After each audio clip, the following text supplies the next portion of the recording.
जमलेल्या माझ्या तमाम हिंदू बांधवांनो, भगिनींनो आणि मातांनो,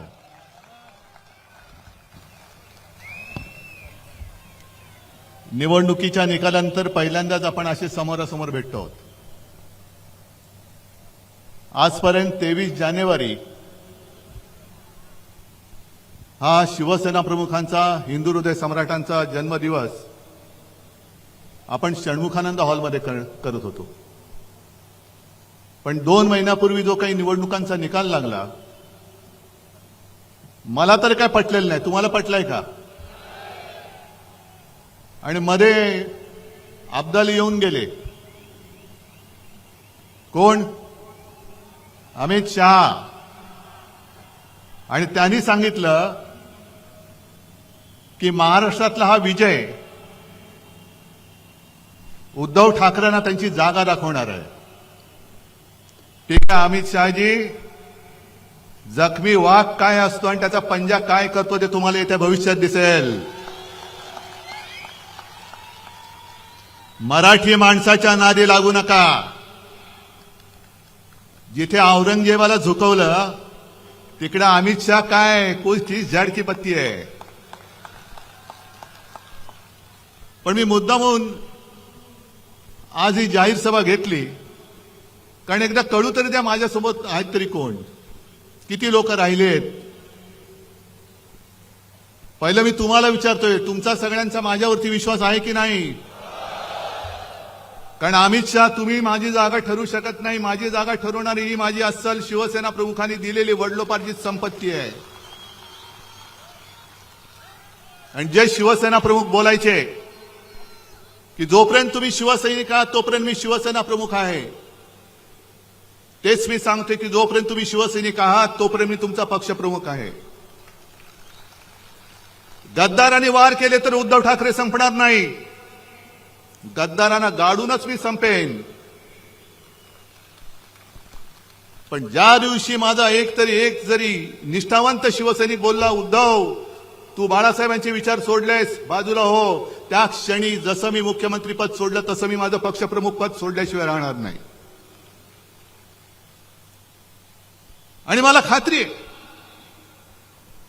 की ज्या पद्धतीने संपूर्ण महाराष्ट्र मला त्यांच्या परिवारातला एक सदस्य मानतो, मला त्यांचा कुटुंब प्रमुख मानतो, तो माझा महाराष्ट्र, तो माझा मुंबईकर एवढा निष्ठुरपणे, एवढा निर्दयतेने माझ्याशी आणि जीवाला जीव देणाऱ्या शिवसेनेशी वागू शकत नाही. ठीक आहे, हारजीत होत असते, पण मुळामध्ये हा विजय, जसा पराभव आम्हाला धक्का देणार होता तसा विजय सुद्धा भाजपच्या अनेक लोकांना अजून पचत नाही की आपण जिंकलो कसे. काहीतरी गडबड घोटाळा नक्की आहे, ईव्हीएमचा तर नक्कीच आहे. पण एक साधा प्रश्न आहे की ज्या अमित शहानी संपूर्ण सरकारी यंत्रणा वापरून 2.5 वर्ष आपल्या महाराष्ट्रावरती घटनाबाह्य सरकार लादलं, ते असा तसा महाराष्ट्र आपल्या हातातून सुटू देतील? आणि एक तर महाराष्ट्राने मोदींच्या अश्वमेधाचं गाढव लोकसभेत ज्या पद्धतीने अडवलं, तो फटका अजून त्यांच्या वर्मी जो घाव बसले त्यातनं अजून ते उठत नाहीयेत. आणि त्यांना पक्का माहिती होतं की ज्या क्षणी महाराष्ट्र आपल्या हातातनं जाईल त्या क्षणी दिल्ली कोलमडणार आहे. जर महाराष्ट्राचा निकाल सर्व जनतेच्या मनासारखा लागला असता तर आज दिल्लीतलं सरकार कोलमडलेलं तुम्हाला दिसलं असतं. ही महाराष्ट्राची ताकद आहे. आणि पहिला प्रथम जरा अमित शहांचा थोडा समाचार घेतो, कारण घ्यायलाच पाहिजे. उद्या परत येत आहेत. कुठे मालेगाव मध्ये जात आहेत का आणखीन कुठे जात आहेत, काय काय बोलून गेल्यात, काल काय बोलले त्याचा मी आज समाचार घेईन, उद्या काय बोलणार त्याचा मी परवा समाचार घेईन. पण समाचार मी घेणार, मी नाही सोडत. कारण अफजल खानाचा पोवाडा तुम्ही ऐकलात ना, मिठी मारू तर प्रेमाने मारू, पण पाठीत वार केला तर मात्र वाघ नका काढू. हा महाराष्ट्र आहे, हा महाराष्ट्र आहे आणि ही महाराजांची शिकवण आहे. अमित शहाजी, तुम्ही जे काय बोललात की शरद पवारांना त्यांनी जी काय दगाबाजी केली होती 78 साली, त्यानं 20 फूट जमिनीच्या आत गाडले. आता 78 साली माझं वय काय होतं, अमित शहाचं वय काय होतं, पण त्यांना ही कल्पना नसेल की 78 साली शरद पवारांनी जो काही पुलोदचा प्रयोग केला होता आणि ती जी काही दगाबाजी केली होती, त्या दगाबाजीमध्ये जनता पक्ष म्हणून भारतीय जनता पक्ष सुद्धा सामील होता. आणि त्यांच्या हसू अडवाणी नावाचा इसम माणूस जे आपले चेंबूरमधून निवडून यायचे, ते त्या पुलोदच्या दगाबाजी केलेल्या सरकारमध्ये मंत्री होते. म्हणजे दगाबाजीचं राजकारण तुम्ही सुरू केले, खतपाणी तुम्ही घालताय. अगदी सुरुवात करायची झाली तर कुठून करता येईल, मला एवढ्या मागे जायची आवश्यकता नाही. श्यामाप्रसाद मुखर्जींपासून सगळं काढता येईल. जनता पक्ष सुद्धा जो इंदिरा गांधींच्या हुकुमशाहीच्या विरोधात, आणीबाणीच्या विरोधात निवडून आला होता, जनतेने निवडून दिला होता, तो जनता पक्ष सुद्धा फोडण्यामध्ये तेव्हाचा जनसंघ हा आघाडीवरती होता. ही दगाबाजीची बीज ही अमित शहाजी तुमच्यामध्ये आहेत, तुमच्यामध्ये, आमच्यामध्ये नाही. दगाबाजी महाराष्ट्र कधी करू शकत नाही. पण मधल्या काळात तो जो काही त्यांनी प्रचार केला, एक असं म्हटलं जातं, मी बीकेसीच्या सभेमध्ये म्हटलं होतं की पंकजा मुंडे त्या सगळ्या विधानसभेच्या काळात बोलल्या होत्या की भाजपचं सगळं वेगळं असतं बाबा. बाहेरच्या राज्यातून 90,000 लोक आणलेत, तेव्हा गुजरातमधनं आणलेत. मग काही जण असं म्हणतात की ते आरएसएसचे कार्यकर्ते होते. म्हटलं ठीक आहे, असतील, पण आता ते 90,000 कुठे गेले? समजा जो शिवसैनिक आपत्ती काळामध्ये मुंबईकराच्या जीवाला जीव देतो, धावून जातो, जीव वाचवतो, ते 90,000 जे काय आरएसएसचे असतील तर कार्यकर्ते आता धावून येतील. मग मुलाला शाळेत ऍडमिशन पाहिजे, कुठे काहीतरी दंगली झाल्यात, रुग्णाला हॉस्पिटलमध्ये ऍडमिट करायचंय, रक्त पाहिजे, आरएसएस वाले देतील? 90,000 लोक जी काय बाहेरून सगळी उपरी आणली होती, त्याच्यापैकी एक तरी माणूस रक्तदान करेल की गोमूत्र दान करेल, हे तुम्ही विचारा. कारण ते करू शकतात. अत्यवस्थ जर का रुग्ण असेल, त्याला रक्त पाहिजे असेल, शिवसेनेकडे आला तर शिवसैनिक जर का ग्रुप मॅच होत असेल तर तो त्याची जात पात पंथ न बघता रक्तदान करून टाकेल आणि त्याचा जीव वाचवेल. पण जर ते 90,000 कार्यकर्ते संघाचे असतील आणि त्यांना सांगितलं की अत्यवस्थ आहे, रक्त पाहिजे, रक्त नाही आम्ही गोमूत्र देतो. कारण आता 1-2 दिवसापूर्वी बातमी मी वाचली, तुम्ही पण वाचली असाल, मद्रासमध्ये आयआयटीचे जे संचालक आहे व्ही कामकोटी, त्यांनी स्वतः म्हटले, आयआयटीचे संचालक, आणि त्यांनी म्हटलंय की ते तापाने फणफणत होते तेव्हा गोमूत्र पिऊन ते बरे झाले. धन्य आहे त्यांची. अशी माणसं शिकतात कशी, नेमकं शिकतात काय? तर जे मी तुम्हाला सांगत होतो की आपण जे काय करतो, एवढा मुंबईकर कधी निष्ठुर होऊ शकत नाही. महाराष्ट्रातला अस्सल मराठमोळा मावळा जो आहे तो कधी शिवसेनेशी गद्दारी करू शकत नाही. आज मला कल्पना आहे की जसे आज तुम्ही सगळे निष्ठावंत जमलायत, एक वेगळी अडचणीची जागा आहे. कारण दरवेळेला आपण शहरामध्ये घेतो, आज ठरवलं आपण उपनगरात घेऊ. येण्या जेवण्याची गैरसोय, त्याच्याबद्दल दिलगिरी व्यक्त करतो. कारण मी येताना सुद्धा खूप लोक चालत येत होते. किती वाजल्यापासून तुम्ही बसलायत? पण ही सगळी अडचणीची जागा असून सुद्धा सगळे निष्ठावंत इकडे आलेत. तुम्हाला खरंच मनापासून धन्यवाद देतोय. कारण मी लढतोच आहे तुमच्या ताकदीसाठी, तुमच्या ताकदीमुळे, तुमच्या ताकदीच्या भरोश्यावर मी लढतोय. वांद्र्याला तिकडे गद्दारांचा मेळावा सुरू आहे. आपली ही सभा झाल्यानंतर ते राजकारणातले बाडगे आणि गद्दार चिरकणार तर आहेत, कारण त्यांचं कामच ते. एकतर काही स्वतःचे विचार नाही, आदर्श नाही. फक्त मला त्या गद्दाराने एक सांगायचं की अरे तुम्हाला कळते का तुम्ही काय करताय? तुमच्या हातात चाकू देऊन या महाराष्ट्राच्या मातेचा तुमच्याकडनं वध करतायत, महाराष्ट्राच्या अस्मितेचा वध करतायत. कळते तुम्हाला? पैसे घेऊन जाताय, जा. आज कदाचित तुम्ही जिंकला असं तुम्हाला वाटत असेल, पण दोघांमधला फरक, आज आम्ही हरलो तरी सुद्धा जनता ज्या पद्धतीने माझं स्वागत करते कुठेही गेलं तरी, आणि सांगते, हळहळतात की उद्धवजी असं नाही व्हायला पाहिजे. आम्ही शिवसेनेला मत दिलेलं आहे. गद्दार जिंकले असतील, कंटाने जिंकवणारे अमित शहा तिकडे बसलेत, संपूर्ण बेकायदेशीररीतीने सरकारी यंत्रणा वापरल्या, निवडणूक आयोग वापरला. जोपर्यंत अमित शहा तिथे आहेत तोपर्यंतच तुमचं तिथे बसणं आहे. एकदा का महापालिका निवडणुका होऊ द्या, मग यांची काय विल्हेवाट लागते ते बघा. आणि आताही दिसायला लागले, म्हणजे ज्या पद्धतीने जी वागणूक 2.5 वर्ष यांना मिळत होती मुख्यमंत्री म्हणून, आता बसायचं तर बसा, नाही तर गावी निघून जा. मग ते लहान मुलांचं गाणं मला आठवतंय, रुसूबाई रुसू गावात बसू, नाही काय कोपऱ्यात बसू. तसं यांचं झालंय. पाहिजे ते मंत्रीपद देत नाही, रुसले, गेले गावी. डावसला नेलं नाही, गेले गावी. खुर्ची बाजूला ठेवली नाही, गेले गावी. म्हणजे रुसूबाई रुसू, गावात जाऊन बसू. पण आता डोळ्यातले आसू दिसायला लागलेत तुमच्या. आणि आम्हाला हिंदुत्व शिकवत आहेत. मी जे तुम्हाला सांगत होतो की ज्या पद्धतीने, एक गोष्ट नक्की आहे की लोकसभा निवडणुकीनंतर आपण नाही म्हटलं तरी एक थोडंसं भ्रमात राहिलो, हे सत्य मानलं पाहिजे आपण. आपल्याला असं वाटलं की अरे यांचं गाढव आता अडवलंय, आता विधानसभा जिंकलीच, आणि थोडं नाही म्हटलं तरी आपण गाफील राहिलो. आणि त्या गाफीलपणाचा गैरफायदा हा त्यांनी घेतला.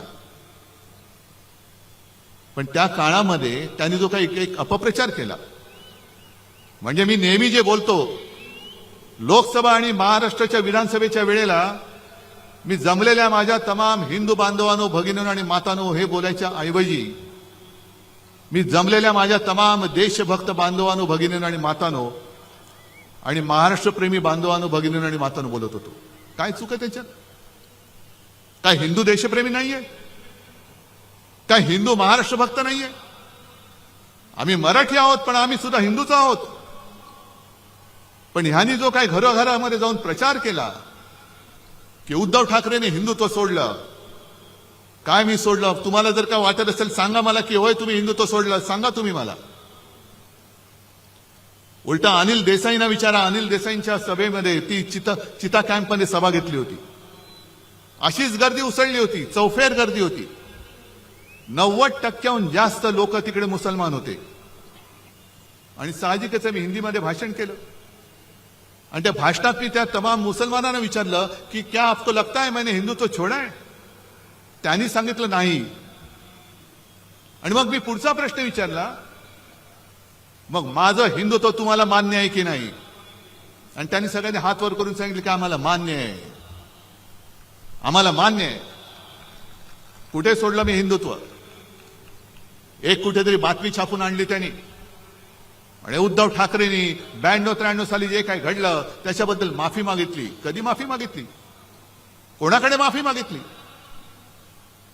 काय वाटेल ते बोलायचं, पण माफी मागितली. हे जर का खरं असेल तर माफी कोणी मागितली होती? माफी उद्धव ठाकरेंनी नव्हती मागितली, माफी अटल बिहारी वाजपेयींनी मागितली होती. आणि जे बाबरी पाडली, it was a terrible mistake, हे उद्धव ठाकरे नव्हते बोलले. उद्धव ठाकरे बोलला नव्हता, लालकृष्ण अडवाणी बोलले होते. मग जा अमित शहा, जा अडवाणी जे आहेत अजून, अटलजींना तर तुम्ही केव्हाच गुंडाळून टाकले, अडवाणींना सुद्धा तुम्ही बाजूला करून टाकले.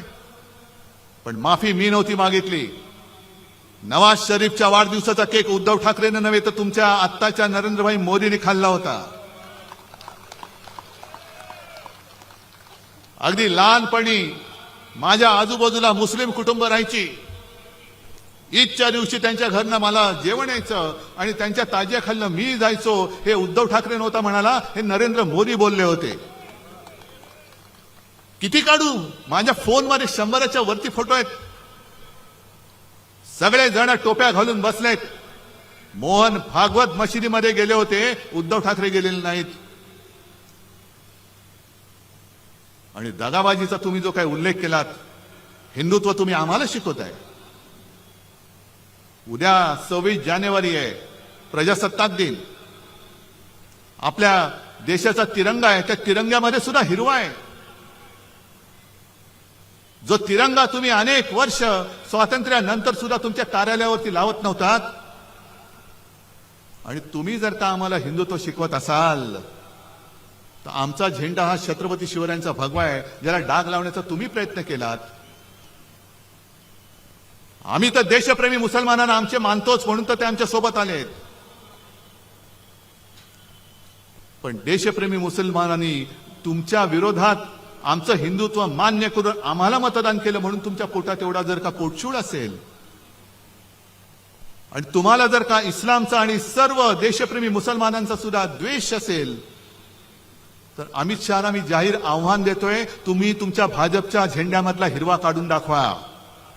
दाखवा, तो काढा, पहिला हिरवा काढा आणि मग आम्हाला हिंदुत्व शिकवा.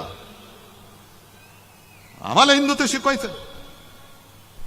अरे पहिली पोट निवडणूक जी काय पार्लेची लढली होती 1987 साली, ही पहिली पोट निवडणूक जी मी मानतो की सर्व देशातल्या निवडणुकीच्या इतिहासात हिंदुत्वावरती लढलेले नव्हे तर हिंदुत्वावरती जिंकलेली निवडणूक होती. आणि तेव्हा शिवसेना प्रमुखांनी दाखवून दिलं की हिंदू सुद्धा मतदान करून निवडणूक जिंकून देऊ शकतात. मग काढा इतिहास. शिवसेनेसोबत कोण होतं आणि शिवसेनेच्या विरोधात कोण होतं? किती साली? 1987 साली. त्यावेळेला शिवसेना आणि काँग्रेस, शिवसेनेचे डॉक्टर रमेश प्रभू आणि काँग्रेसकडनं प्रभाकर कुंटे, हिंदुत्वाचा प्रचार तुफान झाला. हे आता तुम्ही दाखवलं ना, दादा कोंडके वगैरे, तेव्हा तर फार जोमात होते. गुजरातमध्ये शंभू महाराज येत होते. आणि त्याही वेळेच्या भाषणामध्ये शिवसेना प्रमुखांची स्पष्ट भाषणं आहेत. आम्हाला देशप्रेमी मुसलमानांचं वावडं नाही. जे देशद्रोही आहेत, पाक धार्जिणे आहेत, त्यांचा आमचा तो कोणी असेल, तो हिंदू जरी असला आणि पाक धार्जिण असला जसा कुरुलकर सारखा, तरी तो आमचा नाही. एवढं स्वच्छ आणि स्पष्ट आहे. पण तेव्हा जर का इतिहास तुम्ही काढला, अमित शहाना मुद्दामून सांगतोय की तेव्हा फक्त दुहेरी लढत नव्हती झाली. शिवसेनेचे रमेश प्रभू विजयी झाले, प्रभाकर कुंटे पडले, पण शिवसेनेच्या हिंदुत्वाला अपशकुन करायला भाजप आणि जनता पक्षाच्या प्राणलाल वोरांना सपोर्ट दिला होता. का तेव्हा तुम्ही हिंदू म्हणून आमच्या सोबत आला नाहीत? कुठे गेलं होतं तुमचं हिंदुत्व? आणि मग ती निवडणूक जिंकल्यानंतर तुमचे प्रमोद महाजन वगैरे सगळे आले.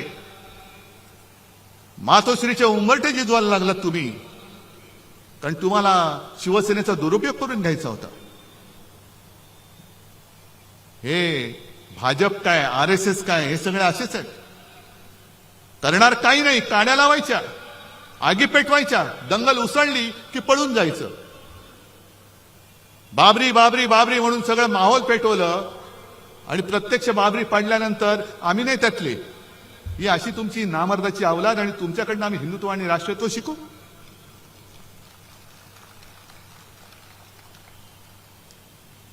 आणि तीच ती निवडणूक होती. हिंदुत्वाच्या मुद्द्यावरती शिवसेना प्रमुखांचा आणि नंतर सुभाष देसाईंचा पण त्या निवडणुकीत शिवसेना प्रमुखांचा मतदानाचा अधिकार काढून घेण्यात आला.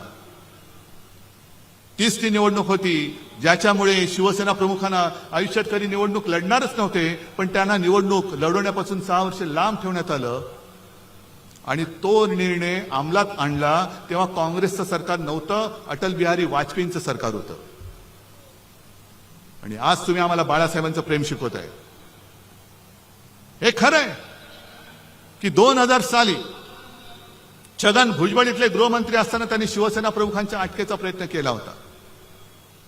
नंतर सगळं मिटलं, ते स्वतः घरी आले, सगळं झालं.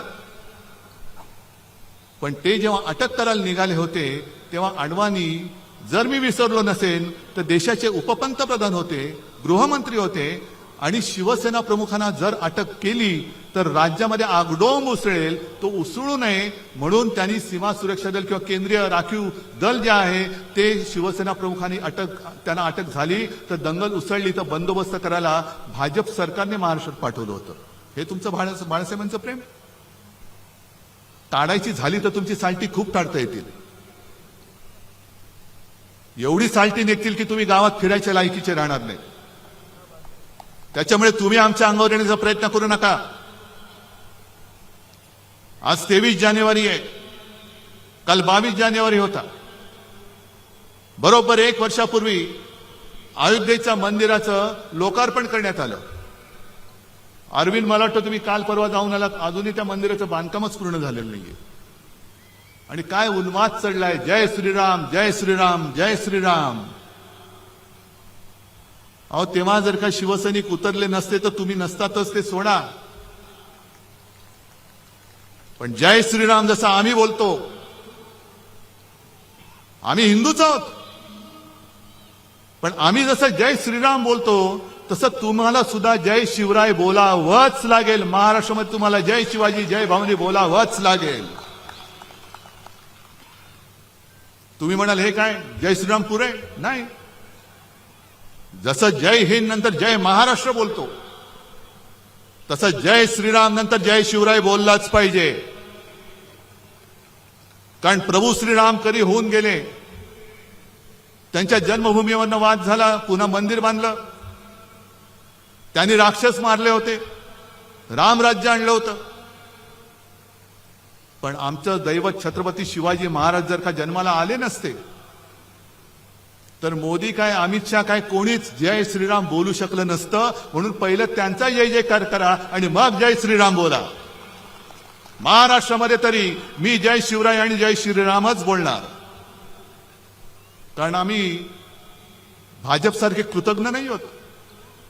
जन्मदात्या बापाला आम्ही विसरू शकत नाही. जर छत्रपती शिवाजी महाराजांनी मग अशा त्या फिल्म मध्ये सुद्धा बघितलं ना, हिंदवी स्वराज्य स्थापन नसतं केलं आणि औरंगजेबाला मोकाट सोडला असता, अगदी शिवरायांच्या नंतर सुद्धा संभाजीराजांच्या त्या निर्घुण, ज्याचं वर्णन सुद्धा करायला जीवावर येतं, हत्येनंतर 26 वर्ष ताराराणींनी म्हणजे महाराष्ट्राने औरंगजेबाला झुंजवत ठेवला नसता तर गुजरात पहिलं पटकन औरंगजेबाच्या चरणी लीन होऊन गेलं असतं. सगळं संपूर्ण हिंदुस्थान हिरवा झाला असता. त्याच्यामुळे जय शिवराय हे बोललंच पाहिजे. जर कोणी तुम्हाला जय श्रीराम बोललं त्याला सांगायचं जय श्रीराम जय शिवराय, जय शिवाजी जय भवानी. कारण हा महाराष्ट्र आहे. दरवेळेला आम्ही इतिहासाचे दाखले देतो. अगदी हिमालयाच्या मदतीला सह्याद्री धावतो म्हणजे कोण धावतं? हिमालयाच्या मदतीला सह्याद्री धावतो म्हणजे कोण धावतं? सह्याद्री म्हणजे तुम्ही आहात. ज्या सह्याद्रीने छत्रपती शिवरायांना, जसं बाबासाहेब पुरंदरेंच्या त्या सगळ्या शिवराज्याभिषेक किंवा शिवछत्रपती त्या आहे ना महानाट्यामध्ये, तो सह्याद्री त्यांना सांगतोय की माझ्या कानाड दडा, माझ्या छातीवरती खेळा. म्हणजे त्यांनी संपूर्ण सह्याद्रीचा वापर हा लढाईसाठी करून दिला. सह्याद्री होता, कडेकपारे होत्या आणि त्या कडेकपाऱ्या होत्या म्हणून अफजल खानाचा पुतळा निघाला. कारण ही सगळं वीरश्री जी आहे ती महाराष्ट्राच्या मातीच्या कणाकणामध्ये. नुसती एक निवडणूक तुम्ही जिंकला असेल, तुम्हाला वाटत असेल म्हणून महाराष्ट्र नाही संपत. ते बघितलं ना इतिहास, सगळे गड किल्ले मिर्झा राजे जयसिंग हिंदूच, हेच आपलं दुर्दैव. आपल्याला हे उपरे नाही हरवू शकत, पण आपल्यातले गद्दारच जे आज आपल्यावरती त्यांनी पैसे देऊन वगैरे लालूच दाखवून फोडलेत, तेच आपल्यावरती सोडलेत आणि तेच आपल्या अंगावरती वार करतायत. मिर्झा राजा जयसिंग सुद्धा हिंदूच होता, पण मी म्हणेन गद्दार होता. आणि त्या गद्दारीला शेवटी काय करणार, एवढं प्रचंड सैन्य घेऊन आला.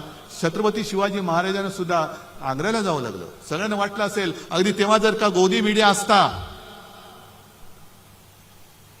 तर सांगितलं असतं की खतम, सगळं हिंदुत्व वगैरे काही नाही, शिवाजी महाराजांचा काळ संपला, सगळं त्यांनी सांगितलं असतं. पण त्याच्यानंतर सुटून येऊन औरंगजेबाच्या छाताडावरती हिंदवी स्वराज्याचा भगवा रोवणारा हा महाराष्ट्र आहे, हे अमित शहाने विसरू नये. आणि जर त्यांच्यामध्ये थोडी तरी लाज लज्जा शरम असेल तर ईव्हीएम बाजूला करा आणि बॅलेट पेपरवरती एक तरी निवडणूक घेऊन दाखवा, एक तरी, आणि जिंकून दाखवा. पण शेवटी हिमालयाच्या मदतीला सह्याद्री धावतो म्हणजे हाच आमचा महाराष्ट्र धर्म आहे, हाच महाराष्ट्र धर्म आहे. रामदास स्वामींनी जे सांगितलं, मराठा ते तुका मेळवावा, महाराष्ट्र धर्म वाढवावा, हा महाराष्ट्र धर्म जो देशाचं आणि हिंदुत्वाचं रक्षण करतो. आम्ही हिंदू आहोत, पण महाराष्ट्र आणि मराठीच्या मुळावरती येणार आमचं हिंदुत्व नाहीये, जे तुमचं आहे. आणि तुम्ही जर का हिंदुत्वाच्या बुरख्या आडून माझ्या महाराष्ट्राची गद्दारी किंवा महाराष्ट्राची अस्मिता खतम करण्याचा प्रयत्न केला तर आम्ही तुमच्या समोर कडवट हिंदू म्हणून आणि महाराष्ट्र अभिमानी म्हणून तुमच्या समोर उभे राहिल्याशिवाय राहणार नाही. हिंदुत्व जोपासणारा आमचा महाराष्ट्र धर्म आहे आणि महाराष्ट्रावरती प्रेम करणारं आमचं हिंदुत्व आहे. तुमचं काय नेमकं ते तरी सांगा. अगदी मोदींच्या मुलाखती आहेत. जो हिंदू इस्लाम का द्वेष करता है वो हिंदू नहीं हो सकता है, हे मोदी बोलतायत. मोहन भागवतांचे व्हिडिओ माझ्याकडे आहेत, मशिदीत जाऊन बसलेत. मोदीजी मध्ये आले होते, पोळ्या लाटून गेले. मग हे जर का तुमचं असं असेल तर एक काहीतरी ठरवा, जसं आम्ही सांगतोय. मागे मी एक उदाहरण दिलं होतं. काश्मीर मधला तो जो एक गनमॅन होता औरंगजेब, ज्याला आपल्या सेनेनी म्हणजे देशाच्या सेनेनी शौर्य पदक दिलं. का दिलं? तर अतिरेक्यांशी लढला. त्याच्यानंतर तो सुट्टी घेऊन घरी चालला होता. घरी जाताना त्याचं अपहरण केलं गेलं आणि त्याला मारला, अतिरेक्यांनी मारला. आणि मी तेव्हा असं म्हटलं होतं की तो नावाने औरंगजेब होता, तो औरंगजेब वेगळा आणि हा औरंगजेब वेगळा. देशासाठी जो शहीद झाला तो औरंगजेब असला तरी आमचा भाऊ आहे, हे मी बोललो तर काय चुकलं होतं माझं? आणि त्याचे दोन्ही भाऊ सुद्धा सैन्यामध्ये सामील झालेत. असे अनेक मुसलमान आहेत, अनेक ख्रिश्चन्स आहेत, बौद्ध बांधव आहेत, शीख आहेत, ज्यांना हे ढोंगी हिंदुत्व मान्य नाहीये. ज्याला मी बुरसटलेलं गोमूत्रधारी हिंदुत्व म्हणतो ते भाजपचं आहे. आमचं हिंदुत्व हे स्वच्छ आहे, आमचं हिंदुत्व हे सुधारणावादी आहे, आमचं हिंदुत्व हे राष्ट्रीयत्व आहे. मग अमित शहाना सांगायचे तुमच्या एकदा हिंदुत्वाची व्याख्या काय आहे हे सगळ्यांना एकदा नीट सांगा. आणि शिवसेना प्रमुख 2012 साली आपल्यातनं गेले असं त्यांना वाटतंय. आणि तुम्ही सगळेजण त्यावेळेचे सगळे सैनिक आहात. 2014 साली उद्धव ठाकरेंनी युती तोडली नव्हती, भारतीय जनता पक्षाने शिवसेनेची युती तोडली होती. काय मी सोडलं होतं तेव्हा? शेवटचे 2 दिवस राहिले होते. अचानक बेसावध आहे असं समजून एकनाथ खडसेंनी फोन केला मला आणि सांगितलं की उद्धवजी आता आपली युती राहत नाही, वरनं आदेश आलाय. म्हटलं कोणाचा? नाही, उपरवाला, तो दिसतच नाही, की आता युती राहणं कठीण आहे. मग तेव्हा आम्ही कोण होतो? तेव्हा मी काय आता जसं हिंदुत्व सोडलेलं नाही. अरे प्रबोधनकारांचा नातू आणि शिवसेना प्रमुख हिंदू हृदय सम्राटांचा पुत्र हा हिंदुत्व सोडू शकेल?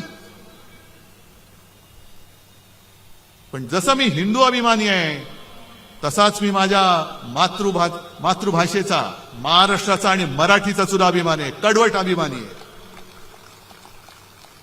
प्रेमाने वागाल तर तुम्हाला उचलून देऊ, पण कपटाने वागाल तो उचलून आपटू, तर उचलून आपटू आम्ही. आणि आम्ही म्हणजे काय आरएसएस किंवा भाजपवाले नाही आहोत की मरायला तुम्ही आणि सगळं झालं तर मिरवायला आम्ही.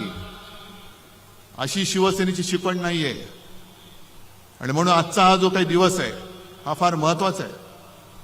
गेले 2 महिने झाले एक तर बहुमताचं सरकार आलं कसं या धक्क्यातून हे बाहेर येत नव्हते. आणि आल्यानंतर जो काही गोंधळ चाललेला आहे, पालकमंत्री कोण ठरत नाही. पालकमंत्री ठरले त्याच्यावरनं धुसफूस. मग मला पालकमंत्री व्हायचंय, मला पालकमंत्री व्हायचंय. रस्त्यावरती काय उतरतायत, ते टायर काय जाळतायत आणि हे म्हणे बाळासाहेबांचे सैनिक. सगळं तुमचं सगळं जे काय होतं नव्हतं ते उघडं पडलेलं आहे आता. लाज लज्जा शरम असेल तर जनतेने गेट आऊट सांगण्याच्या आधी तुम्ही स्वतःहून निघून गेलात तर बरं आहे. कारण एखादा मंत्री, पालकमंत्री, एखादा मंत्री म्हणजे काय त्याची कुवत, सगळे भ्रष्टाचाराचे आरोप झालेले सुद्धा आता मंत्री म्हणून बसतायत आणि त्याच्यावरती तुम्ही इमले बांधताय. अमित शहाजी 20 फूट नीचे गाडा है. अरे ठीक आहे, जेवढं खोल जाऊ ना तेवढी मुळं आमची खोल जातील आणि मग वर काय उगवेल तेव्हा बघा. वर काय उगवते ते बघा. एक तर उद्धव ठाकरेची जागा तुम्ही ठरवताना तुमची जागा काय होती आणि त्या जागेतून शिवसेना प्रमुखांनी तुम्हाला बाहेर कसं काढलं हे पहिलं आठवा. आज तुम्हाला मी खरंच सगळ्यांना मनापासून धन्यवाद देतोय. कारण आज माझ्याकडे तर काहीच नाहीये. कोणासाठी लढू, कशासाठी लढू. दुसरा कोणतरी असता तर हिम्मत हारून खाली बसला असता. मी हारणारा नाहीये. मी मैदानात पाठ दाखवणारा नाहीये. मी मैदान सोडेन तर जिंकून सोडेन. हारून आणि गद्दाराच्या हातून तर मी अजिबात हार मानणार नाही. मी पुन्हा जिद्दीने उभा आहे आणि लढतोय ते केवळ तुमच्यासाठी आणि तुमच्या ताकदीवरती, तुमच्या भरोशावरती लढतोय. जे जात आहेत रोज उद्धव ठाकरेंना धक्का. अरे एवढे सगळे तुम्ही भाडोत्री घेतलात तरी सुद्धा तुमचं अजूनही काही भूक भागत नाही. पैसे देऊन विकत घेताय. वामनराव महाडिकांच्या भाषेत बोलायचं तर विकली जाते ती विष्ठा असते आणि शिल्लक राहते ती निष्ठा असते. सगळी निष्ठा माझ्यासोबत आहे. करा, त्यांचं तुम्ही सोनखत जरूर करा. आणि आता येत्या काही काळामध्ये महापालिका निवडणुका येणार आहेत. मी सगळ्यांशी बोलतोय. सगळे मुंबईतले सगळे बोलून झाले, संभाजीनगर, नाशिक सगळे झाले. सगळ्यांचं मत आहे की एकटं लढा.